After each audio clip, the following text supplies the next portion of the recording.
Llegar a una sala de cine, sentarte, visualizar 20 minutos de comerciales y esperar a que la película comience es tan sencillo que pocas veces nos ponemos a pensar en todo lo que ayudó a que el cine sea hoy una realidad.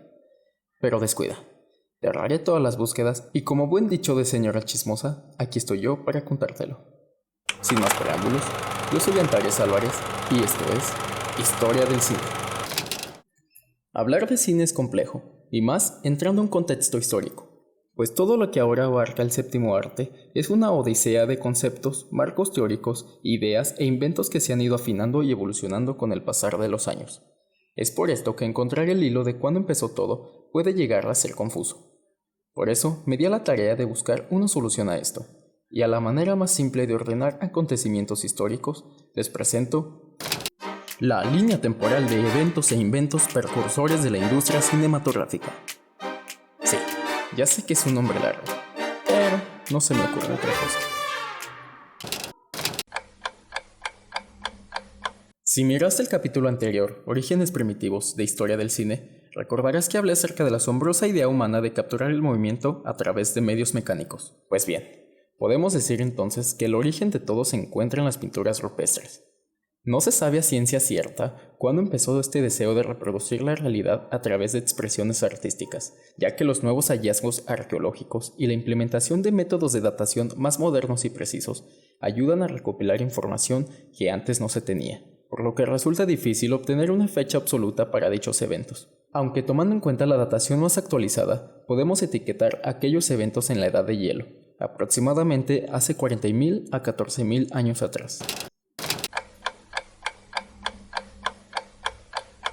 Al igual que las pinturas rupestres, la mimesis es un recurso de comunicación que fue utilizado desde tiempos remotos.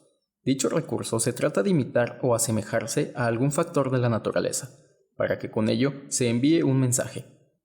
Muy probablemente, tú has participado o inconscientemente has utilizado la mimesis en algún punto de tu vida para tratar de comunicarte. La mimesis a su vez llevó a la creación de las danzas miméticas, una expresión artística que abandona la comunicación oral y estiliza el método para abordar un tema a través de los movimientos corporales, imitando sucesos, emociones o comportamientos de la vida silvestre, por mencionar algunos.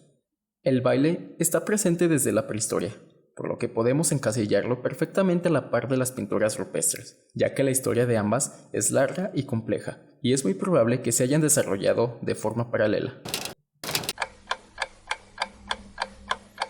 A su tiempo, apareció el teatro de sombras, comúnmente atribuido a la antigua civilización china hacia el siglo II a.C., aunque esto aún es bastante debatido por historiadores debido a que en territorios como la India o la isla de Java, los juegos de sombras ya eran utilizados anteriormente, aunque con fines religiosos. Esta práctica también se popularizó en Europa durante el siglo XVIII. Los juegos de sombras empleaban figuras recortadas sobre un fondo iluminado para crear efectos visuales.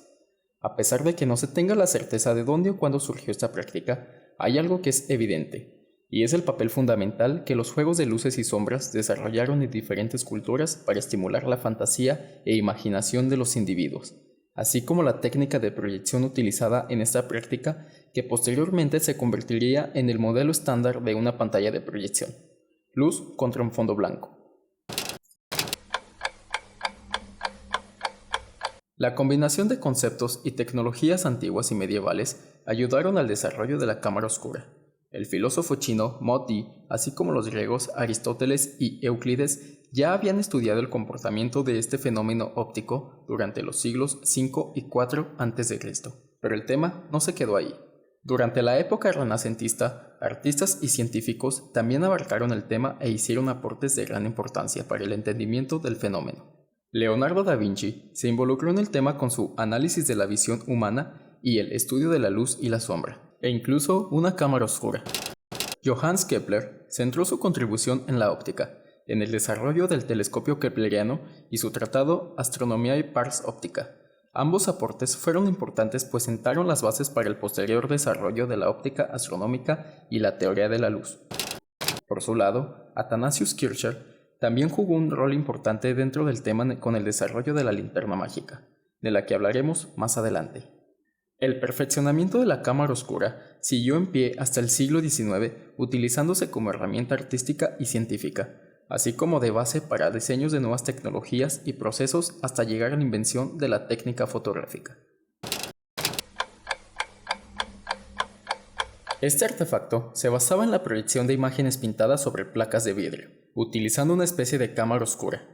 La primera referencia que se tiene de este artefacto data de 1659 y pertenece a un manuscrito del inventor neerlandés Christian Huygens. Sin embargo, Athanasius Kircher hizo importantes contribuciones al desarrollo de la linterna mágica, incluyendo técnicas y experiencias precinemáticas en su libro Ars Magna Lucis et Umbrae, la gran ciencia de la luz y la oscuridad.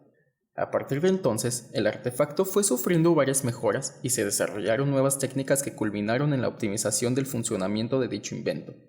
El nombre también fue variando, aunque en esencia seguía tratándose de una linterna mágica. Por dar algunos ejemplos, en el siglo XVIII, Giuseppe Balsamo, mejor conocido como Cagliostro, mejoró la linterna mágica al agregar un juego de ruedas que permitía aumentar o disminuir el tamaño de la imagen proyectada.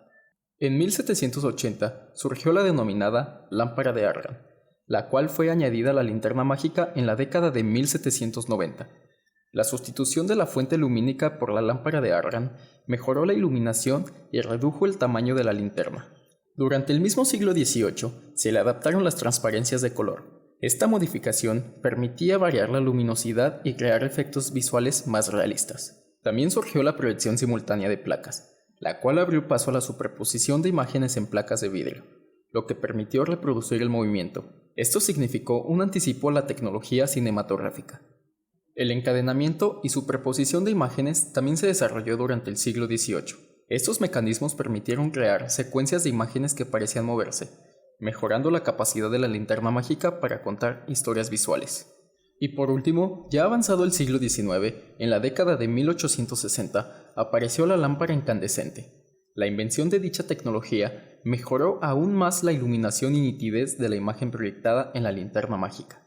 Todas estas mejoras e innovaciones contribuyeron a mejorar la calidad y complejidad de las proyecciones con linterna mágica, lo que la convirtió en un dispositivo más atractivo y popular en la época victoriana, o, dicho de otro modo, durante el siglo XIX. También llamado maravilla giratoria, es un invento atribuido a John Ayrton Paris, quien lo habría construido con el fin de demostrar el principio de la persistencia retiniana. Consiste en un disco con dos imágenes diferentes en ambos lados, y un trozo de cuerda a cada lado del disco. Ambas imágenes se unen estirando la cuerda entre los dedos, haciendo al disco girar y cambiar de cara rápidamente. El rápido giro produce ópticamente la ilusión de que ambas imágenes están juntas. El invento se popularizó con su comercialización en 1825 y se denominó como un juguete óptico. Asimismo, sufrió varias modificaciones y mejoras a lo largo de su historia. El fenómeno se refiere a la capacidad del sistema visual humano de retener por una fracción de segundo la visión de una imagen después de que ha desaparecido. La persistencia retiniana fue descubierta por el científico belga Joseph-Antoine Ferdinand Plateau en la primera mitad del siglo XIX.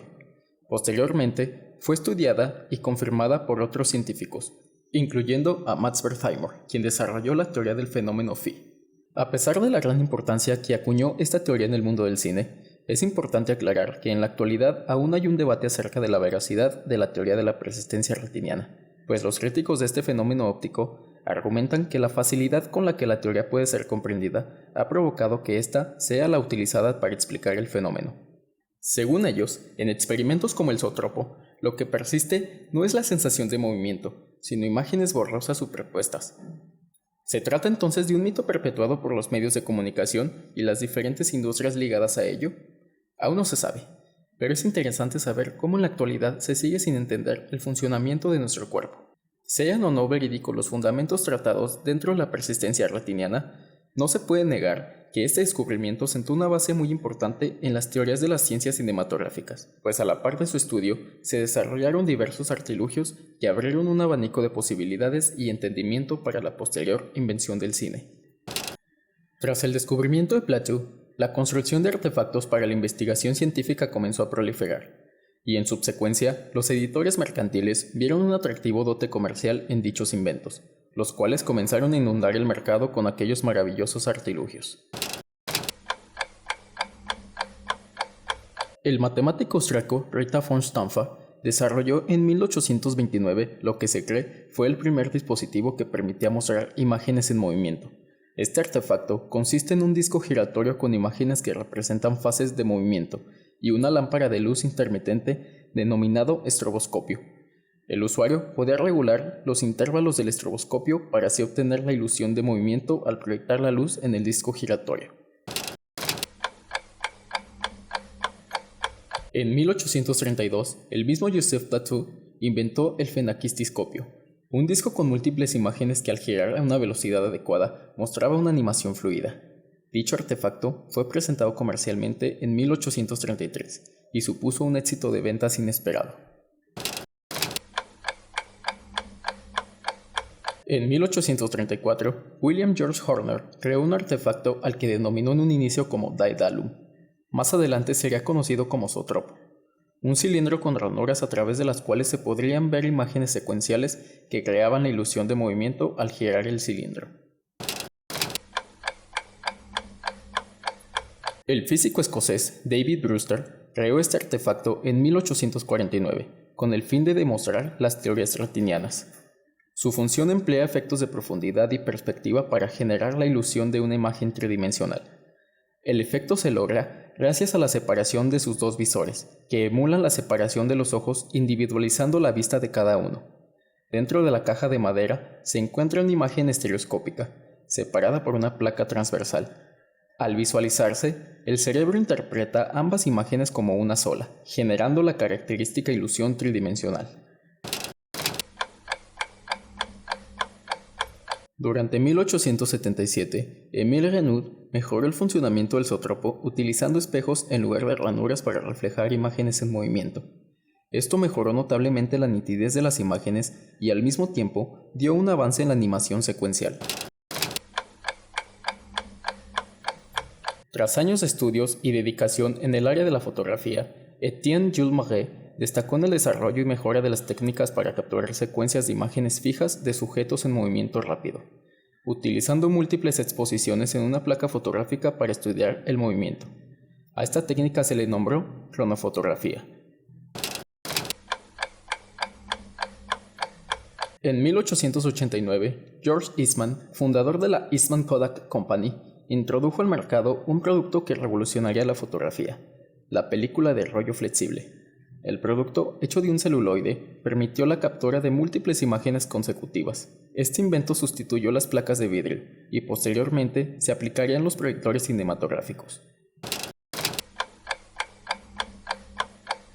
Para 1890, en Estados Unidos, Charles Francis Jenkins ideó la producción del fantoscopio, lo que objetivamente fue el primer proyector de película práctico del mundo.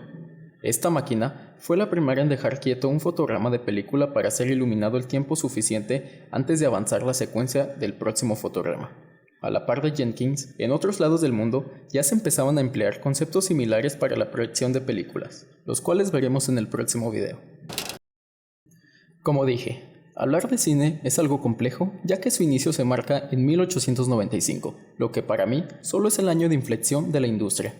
Con todo esto, nos damos cuenta que la historia del séptimo arte no se reduce hasta finales del siglo XIX y no es exclusivamente una invención de unas cuantas mentes vanagloriadas, sino que fue todo un remolino de ideas traídas a la realidad gracias a muchas mentes brillantes.